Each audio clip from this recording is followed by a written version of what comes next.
I'm here! Go home before evil befalls your little skinny aerobic-sized booty. My mother ran away from home at 16 years old, and she ran away from New York, and she ended up meeting James Brown, and that's how she became the writer of his #1 hit, It's a Man's World. My mother wrote it. Back in 2002, Miguel A. Núñez Jr. was everywhere. His standout role in Juwanna Mann had everyone talking as he delivered laughs and drama as Jamal Jeffries, the self-absorbed basketball star who disguised himself as a woman to save his career. The film was a hit, and Miguel seemed to be on top of the world. But once the wigs and costumes came off, life threw him some unexpected curveballs. Behind the scenes, things got messy.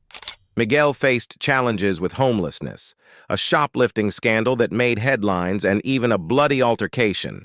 And if that wasn't enough, there's a secret child in the mix.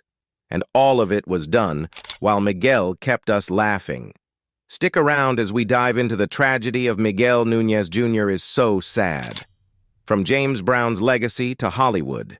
Miguel A. Núñez Jr. entered the world on August 11th, 1964 in New York City, born into a unique blend of African-American and Dominican heritage. His mother, Betty G. Nome, and his Dominican father provided him with a rich cultural foundation.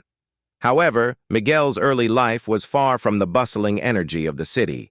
Instead, he was raised by his grandparents on a family farm in rural Wilson, North Carolina.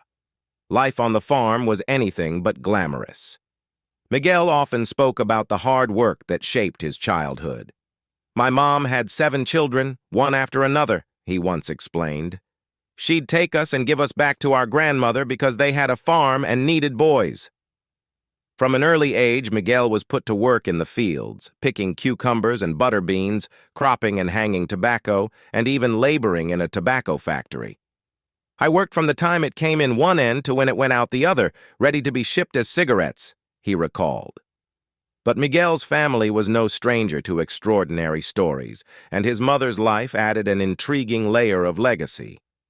Betty G. Nome had a brush with greatness, dating none other than music legend James Brown. According to Miguel, her life was a whirlwind of encounters with iconic figures. James Brown would drop her off and she'd pick up Smokey Robinson. Smokey would drop her off and then she'd pick up the Isley Brothers, and then James Brown again, he shared. At just 17 years old, Betty was a strikingly beautiful young woman living in New York City, making her way through life surrounded by music legends. Perhaps her most significant claim to fame came from her creative collaboration with James Brown. Miguel revealed, "She's the writer of It's a Man's World." That was her claim to fame. With such a legacy in his bloodline, it's no surprise that Miguel inherited a spark of star power. From Juwanna Mann to the family business. Núñez first made waves with his role as Spider in the cult classic The Return of the Living Dead. This early success led to his breakthrough on CBS's Tour of Duty, where he portrayed Marcus Taylor, a role he held as part of the main cast for the show's entire 3-season run. Tour of Duty gave Núñez a platform to showcase his dramatic range. Núñez continued to build on his success with a diverse array of roles, demonstrating his ability to tackle comedy, drama, and action. In the 1990s, he appeared in films like Life, alongside Martin Lawrence and Eddie Murphy, and Why Do Fools Fall in Love, sharing the screen with Halle Berry, Vivica A. Fox, Layla Rochon, and Lorenz Tate. But 2002 marked a defining moment in his career with the release of Juwanna Mann. The film was a bold comedy that put Núñez in the spotlight, playing Jamal Jeffries, a cocky and self-absorbed basketball star whose antics got him kicked out of the league. Determined to keep his career alive, Jamal resorted to disguising himself as a woman to play in the women's league. The result? A wild ride filled with outrageous comedy, heartfelt drama, and some truly unforgettable fashion moments. Núñez's performance was a tour de force, blending humor and sincerity while tackling a premise that was as entertaining as it was unconventional. He delivered one iconic line after another, like when Jamal, brimming with ego, declared, "You may be the coach of this team, but I am the team." But Juwanna Mann wasn't just a movie. It was a cultural moment. Miguel gave us everything: comedy, drama, and an unapologetic dive into a cross-dressing role that required equal parts vulnerability and confidence. He became a literal icon, proving that he could carry a film and leave audiences wanting more. The film remains a fan favorite for its humor and heart. In addition to acting, Nunez has explored roles behind the scenes. In 2014, he took on the role of executive producer for School Dance, a comedy-drama musical film directed by and starring Nick Cannon. The film, which follows a high school freshman navigating the challenges of adolescence, has since gained a cult following for its blend of humor, heartfelt storytelling, and vibrant hip-hop soundtrack.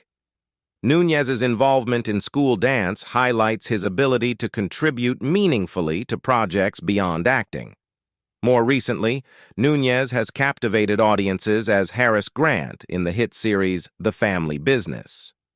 Airing on BET+, the show tells the story of the Duncan family, a powerful yet morally conflicted clan led by businessman L.C. Duncan. Grant, played by Nunez, is not only the family's lawyer, but also a trusted fixer and the husband of London, L.C.'s eldest daughter. His character is deeply embedded in the family's often turbulent operations, adding layers of complexity and intrigue to the narrative. The Family Business has resonated with viewers for its blend of family drama, suspense, and moral dilemmas, with Nunez's performance standing out as a key element of the show's appeal. Beyond his on-screen roles, Miguel Nunez is beloved in the Black community for his contributions to representation in Hollywood. Despite his years of success, many aspects of his life remain under the radar. For example, his Dominican and African-American heritage provided him with a rich cultural background, and his upbringing in rural North Carolina instilled a work ethic that has carried him through a demanding industry. From spotlight to shadows, scandals and rumors begin. While his professional accomplishments are well documented, his personal life has often been the subject of speculation.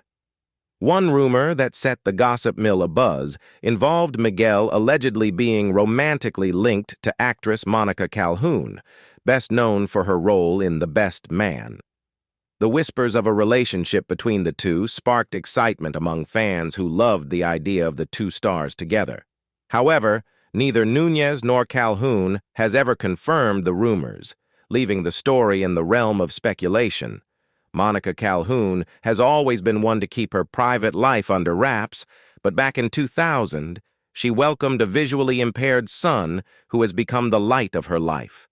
For years, Monica kept her son out of the public eye, fiercely protecting his privacy. Recently, however, she started sharing glimpses of their life together on social media, posting heartwarming photos and videos that have given fans a rare look into her world. In one particularly sweet clip, she shared a cheerful, "Good morning, family," while praising a local barber shop, though the name escaped her at the time. But as much as fans love seeing Monica's maternal side, one question keeps surfacing: who is her son's father? Monica has remained tight-lipped on the subject, refusing to disclose any details. The identity of her child's father is one of Hollywood's best-kept secrets, guarded as tightly as the crown jewels. Naturally, the rumor mill has been in overdrive, and one name continues to pop up: Miguel A. Núñez Jr. Could Miguel be the father of Monica's son? The speculation is tantalizing, but neither party has ever addressed it publicly. Monica appears to be raising her son as a single mother, and while the whispers persist, it's all just conjecture at this point. Still, the intrigue feels like something straight out of a soap opera, and fans can't help but wonder if there's more to the story. Speaking of dramatic twists, Miguel found himself in the headlines in 2020 for a bizarre incident at a Los Angeles grocery store.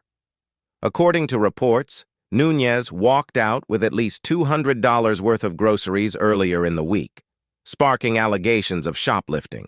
It all started when his credit card was declined at checkout. TMZ reported that instead of abandoning his items, Nunez pushed his cart out of the store without paying. A few days later, he attempted to make amends by returning to the store and offering to pay for the groceries. However, the store refused to let him in, citing the earlier incident. He was subsequently placed under citizen's arrest by store management, who then called the Los Angeles Police Department. Due to policies in place during the COVID-19 pandemic, the LAPD did not jail Nunez, but issued him a misdemeanor shoplifting citation and released him. The police clarified that while it was technically considered an arrest, it didn't escalate beyond the citation. Nunez has a different version of events, insisting that the situation was blown out of proportion. Stealing is the intent to deprive, he argued, claiming he never intended to keep the groceries without paying. When you go back to pay, that kills that. According to Nunez, the entire misunderstanding stemmed from a prior dispute with a store employee, which only added tension to an already frustrating situation. Recounting his side of the story, Nunez explained that he had frequent run-ins with one particular store worker, describing her as difficult and unaccommodating. On the day in question, after his card was declined, he asked if he could leave his groceries at the register while retrieving another form of payment. The employee refused, insisting he'd have to rejoin the long line if he came back. Frustrated, Nunez decided to take his cart and leave, fully intending to return later with the money. When he came back to settle the bill, however, the store manager wouldn't accept his payment, claiming the matter was now out of their hands. She said she didn't want it, Nunez recounted. So the police were called and they said, "Don't worry, this happens all the time. We'll sort it out." The authorities processed the incident as a routine shoplifting case, but Nunez was ultimately released without further repercussions. Miguel spills the tea about selling his blood just to get by. Miguel A. Núñez Jr. is no stranger to struggle, and his journey from being a Hollywood hopeful to starring in iconic films like Friday the 13th and The Return of the Living Dead wasn't without its dark moments. In fact, he recalls a time when his life hit rock bottom, and the only way he could survive was by selling his blood plasma. Yes, you heard that right. Miguel admitted in a candid interview, "I sold my blood plasma just to eat. It was that bad. I had no choice." At the time, despite his burgeoning career in film, Miguel was struggling financially, unable to make ends meet. He was starring in movies like Hey Baby, Ooh Baby, and Friday the 13th. But that didn't stop him from being completely broke. His bank account was empty, and the bright lights of Hollywood couldn't mask the harsh reality he faced off-screen. Miguel was literally homeless during some of the most pivotal years of his career. He recounts sleeping on park benches in Skid Row, crashing at bus stations, and desperately trying to survive in a city that seemed to offer everything, but not enough for him. "One minute I'm filming scenes for major movies, and the next I'm sleeping on park benches. Can you believe that? It was wild," he said, reflecting on the brutal contrast between his on-screen life and reality. And the hardships didn't stop there. He wasn't just struggling with finances, he was lost in the city, without a clear sense of direction. "I was stuck downtown. I didn't even know you could go anywhere in Hollywood," he recalls. "I spent all my time on Skid Row, sleeping behind bus stations." Miguel remembers one night in particular when a man approached him while he was resting on a bench, offering some unsolicited advice. "Young man, what are you doing out here?" he asked. When Miguel explained who he was and where he came from, the man was horrified and advised him to seek help. He said, "You can't be out here like this. You need to go to the Union. Go to the mission." "I didn't even know what a mission was," Miguel admits. That's when Miguel found his way to the Union Rescue Mission, a shelter that at the time wasn't the clean, well-maintained place it is today. "It wasn't what it is now," he says with a laugh. "The place I went to was dirty. Rats wouldn't even go in there. Rats would pass by and be like, 'Nah, not even us.'" But in his desperation, Miguel did what he had to do. You'd sleep in the pew if you got there early enough. It wasn't pretty, but it was a roof over your head, he explained. You'd wake up in the morning and it'd be chaos. You'd go downstairs, get sprayed with poison, and they'd feed you. It was survival. Despite the bleakness of the situation, Miguel didn't give up. He eventually found work and was able to get on welfare, slowly rebuilding his life. With time, he learned that there was more to Hollywood than just sleeping on buses or park benches. I learned that you can go to Hollywood now, and I wasn't just living in buses anymore. I'd sleep on the bus in the wintertime by the engine where the heat would shoot up.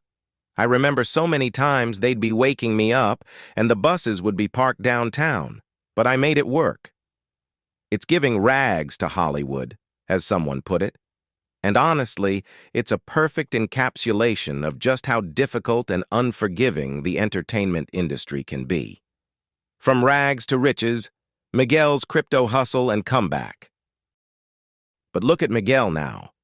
From Skid Row to starring in films and shows, making a name for himself in Hollywood, and even venturing into new ventures like producing and launching a shoe line. This is a true comeback story. Miguel's rise wasn't easy, and it certainly wasn't without its challenges. As a young black actor, he faced harsh criticism from nearly every direction. He recalls hearing the same thing over and over again from those who doubted him. They told me everything that every single person told me in my life. You're skinny, you're black, you're poor, you're ugly. There's no way on God's earth you're going to become a successful actor. They told him actors in cities like New York, Chicago, and LA had everything he didn't: connections, money, and the right look. But Miguel was determined to prove them wrong. Despite the negativity, Miguel's belief in himself never wavered. He explains, "Listen to me, anybody out there, don't let anybody tell you what you can or cannot do. I had nothing, and every step I took was a loss. But there's a difference between knowing and believing in yourself. When you truly believe, when you know deep down that it's going to happen, that's what keeps you going." Miguel's journey wasn't a straight path to fame and fortune. He spent years facing rejection, but he didn't let it break him. Instead, he used it as fuel to push harder. When I got here, they were saying the same thing. You're skinny, you're black, you're ugly, he remembers, speaking about his early days in Hollywood. But he never gave up, and his unyielding belief in his own potential eventually paid off. Today, Miguel's career is far from over. In fact, he's still thriving. He's currently flexing his acting muscles in a recurring role on The Family Business, a role that may not have made headlines but keeps him in the game. And let's be real, work is work, and dedication is what matters. But Miguel isn't just sitting back waiting for the next call. He's staying busy behind the scenes, too. He's been dipping his toes into producing, though he keeps it low-key.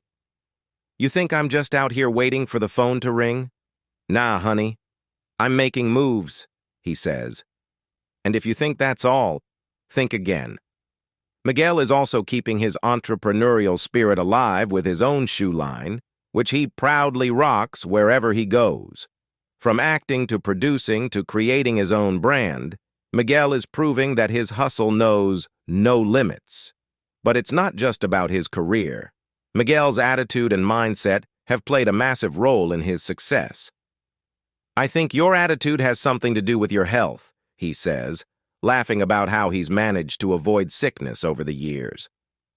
"I haven't had a cold, flu, or anything in 30 years, Miguel says confidently. "I've been sick twice, and that was with corona, and I didn't even know I had it. I would have been sitting here just like this, not realizing I had it." It's an impressive claim, and it's part of the larger mystery of his seemingly superhuman immune system. But what's his secret? Well, it's not some high-tech wellness trend, but something that's been passed down through generations in his family: kerosene. Miguel recalls his childhood with a sense of nostalgia, mixed with disbelief over how his grandmother's unconventional remedies shaped his life. "Eddie Murphy used to laugh when I told him that my grandparents were trying to kill me with kerosene," he chuckles. "Kerosene? "Oh no, Miguel, kerosene! You put in a lamp!" But for Miguel's grandmother, this was serious business. Every winter, she would prepare a concoction of kerosene and sugar, and the kids in the house would line up for their dose. "Anything in your body that is not supposed to be there will get the hell out," he explains. For Miguel, this bizarre ritual became a staple in his life, and while it may sound shocking to most, it's something he swears by for keeping his health in check. "I do it maybe every 6 months now, but growing up, my grandmother did it every winter," he reflects. "We never got sick because there were so many people in the house, and that kept us strong." But even as he continues with these health practices, it's clear that Miguel hasn't slowed down when it comes to his career. In fact, he's been making moves in several directions, including some comedy. He's recently popped up on a couple of stand-up specials, cracking jokes about his Hollywood career and the wild moments that shaped his journey. Of course, he couldn't resist throwing in some Juwanna Mann references for the fans who still remember his iconic role. "I just had a little operation, so you no longer have your, and now you have a, yes, it's good to see he can laugh at himself," Miguel jokes, always keeping it lighthearted. And while he's been reminiscing about Juwanna Mann, there's more news brewing. Juwanna Mann 2 might actually happen. "Oh, thank you very much. What do you think about doing a Juwanna Mann 2? Miguel teases, clearly excited about the prospect. "It's in the works. Fans have been begging for it, so I don't think Joan is going to be playing any basketball, but it's definitely happening. Can you imagine me returning for all the nostalgia and laughs? That's going to be huge." Even though Miguel's not the household name he once was, his entrepreneurial spirit is very much alive. One of his most exciting new ventures? Cryptocurrency. While many are still trying to wrap their heads around Bitcoin and blockchain technology, Miguel has fully embraced the digital money wave. "I've been all about the crypto hustle," he reveals. "Thousands of people are starting to learn about crypto, and I've helped so many people make money." He's particularly excited about a new coin, G999, which is set to be launched in Dubai. "It's going to be huge. Right now, it's less than $1, so I'm buying up as much as I can," he explains. "The key is to buy coins really, really low that have strong potential. Trust me, once this coin takes off, my little investment will skyrocket." And while Miguel may have made his name in Hollywood, he's also managed to stay grounded in his personal life. Married to Yolanda Simon since 1994, they've built a strong, lasting relationship, a rarity in the fickle world of Hollywood. The couple has 2 children, and Miguel enjoys his family life away from the spotlight. "It's a beautiful sunny day in Malibu, California. I'm on my way to pick up my 2 angels from school and take them to get manicures and pedicures," he shares with a smile. A little family man behind all the glitz and glam. Who knew? Though the buzz about a Juwanna Mann sequel is one of the most exciting things he's working on, Miguel's story isn't just about nostalgia. It's about perseverance, hustle, and staying relevant in an ever-changing industry. Whether it's through comedy, crypto, or family, Miguel continues to live life on his own terms, always pushing forward. So don't be surprised if you see him pop up in unexpected places. Hollywood loves a comeback, and Miguel is proving he's ready for whatever's next.